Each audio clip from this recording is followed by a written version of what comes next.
30대의 안면 거상을 생각하시는 경우라면 사실은 피부 상태에 따라 다르지만 40대부터는 이가 불룩함만 있으면서 광대 밑이 꺼져서 처져 보인다면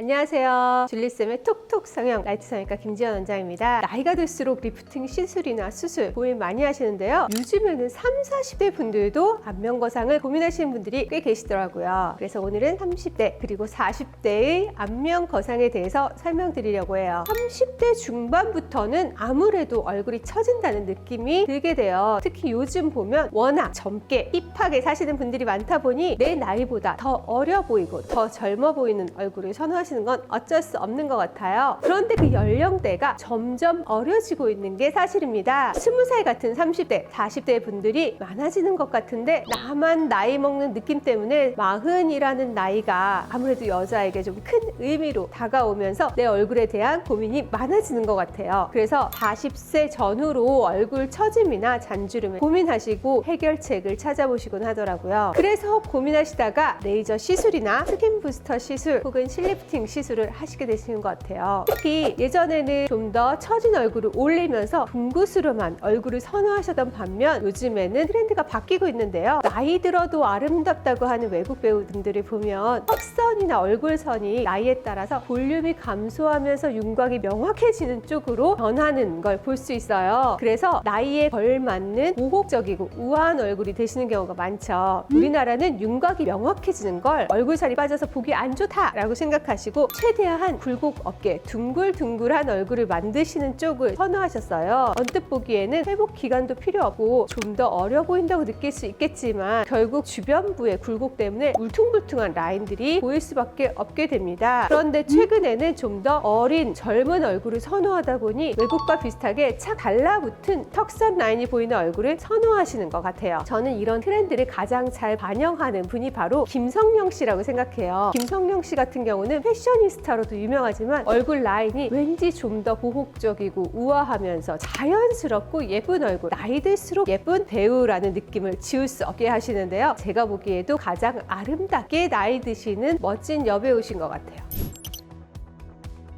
대부분 30대에서는 근막층과 피부 탄력이 좋은 시기이기 때문에 기본적인 리프팅 시술만으로도 충분합니다. 근막의 타이트닝을 위한 깊은 층 레이저 탄력 시술과 함께 피부 겉표면의 크래킹이나 구조의 무너짐을 보완하기 위한 스킨 부스터 시술이 필요한 거죠. 하지만 여기서 중요한 것은 체중 관리 그리고 수분 크림 자외선 차단제 사용 같은 아주 기초적인 것부터 챙기시는 것 기억하셔야 되겠죠? 그런데 SNS 등에서 최근에 보면 스킨 부스터를 가장 한 스컬트라나 주베룩 같은 필러 시술이나 실리프팅이 대세로 보이고 있어요. 노화가 시작되는 피부와 근막에 볼륨과 무게감을 더 주게 되면 잠시 좋아 보일 수는 있겠지만 당연히 점점 더 그 무게감으로 처질 수밖에 없겠죠. 이렇게 볼륨이나 무게감을 주는 시술은 최소한으로만 진행하시는 것이 앞으로의 내 얼굴에도 자연스러운 모습을 유지하는 기본이 되실 거예요. 30대의 안면 거상을 생각하시는 경우라면 사실은 3종 윤곽 수술을 하신 경우 혹은 돌출 인매를 넣어주는 양악 수술을 하신 경우가 가장 흔합니다. 특히 턱이 작은데 3종 윤곽 수술을 하신 경우라면 안 그래도 얼굴 근막과 피부의 탄력이 부족한 경우가 많은데 여기에 추가적인 여분이 생길 수밖에 없게 되어서 30대에도 처짐을 꽤 느낄 수밖에 없게 됩니다. 본인의 피부를 당겨보았을 때 남는 피부, 접히는 피부가 있다라고 하면 나이와 상관없이 절개 안면 거상을 시행하면 좋은데요. 대부분 하안면 혹은 하안면과 목 쪽에 처짐이 국한되어 있기 때문에 하안면 거상으로 충분한 경우가 대부분입니다. 귀와 귀 앞머리 부분의 절개선은 생각보다 별로 보이지 않으니까 흉터 걱정 너무 많이 안 하셔도 돼요. 피부 상태에 따라 다르지만 40대부터는 미니 거상부터 시작해 볼 수 있는 나이입니다. 40대 후반에는 전형적인 얼굴 근막과 피부에 처짐이 있는 반면에 40대 중반까지는 처짐이 주로 하안면에 국한되는 경우가 많아요. 앞서 30대에서 윤곽 수술을 하셨거나 양악 수술을 하신 분, 턱이 작은 분에서 처짐이 하안면에 국한되는 것과 비슷한 원리입니다. 그래서 귀 앞쪽 절개만으로 하안면을 올려주는 걸로 충분한 경우가 많습니다. 이 경우는 근막을 조금만 조금만 당겨줘도 전체적인 무게 중심 이동이 커서 더 잘 유지가 될 수 있고요. 그래서 근막을 잘라내는 게 가능할 수도 있지만 당겨주거나 접어주는 방식으로도 간단하게 수술이 가능한 경우들이 있을 수 있어요.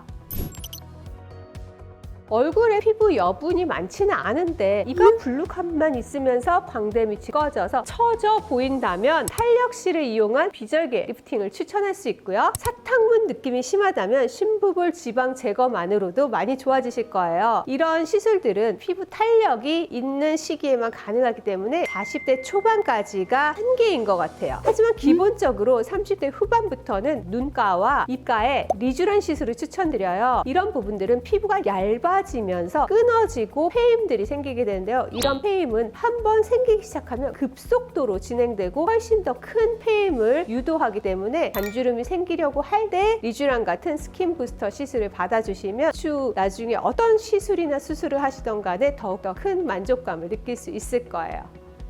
동안 성형은 미용 성형과는 다릅니다. 미용 성형은 자칫 과하면 큰일 나요. 미용 성형은 많이 하는 것을 권해드리지도 않고 자주 하는 것을 권해드리지도 않습니다. 하지만 동안 성형은 필요한 시기에 필요한 만큼 적절하게 하는 게 가장 자연스러운 결과를 얻을 수 있어요. 어차피 나중에 또 처지거라 굳이 지금 안 하고 그냥 꾹 참고 계신다는 분들 나중에 오히려 기대에 못 미치는 결과에 아쉬워지기가 쉬우세요. 그리고 혹은 간단하게 하려고 필요한 것 말고 다른 시술이나 수술을 하신다면 이건 역시 앞으로 내 얼굴을 부자연스럽게 하는 원인이 되실 거예요. 앞으로 당장 5년만 살 게 아니기 때문에 최대한 자연스러운 느낌을 원하고 최대한 내 얼굴을 유지하려고 하신다면 단계별로 필요한 시기에 적절한 만큼만 적절한 수술을 받으시는 것을 권해드려요. 오늘은 30, 40대의 리프팅에 대해서 얘기해 보았는데요. 지금까지 저는 라이트 성형외과의 닥터 줄리쌤이었고요. 좋아요와 구독 눌러주시면 감사하겠습니다. 안녕.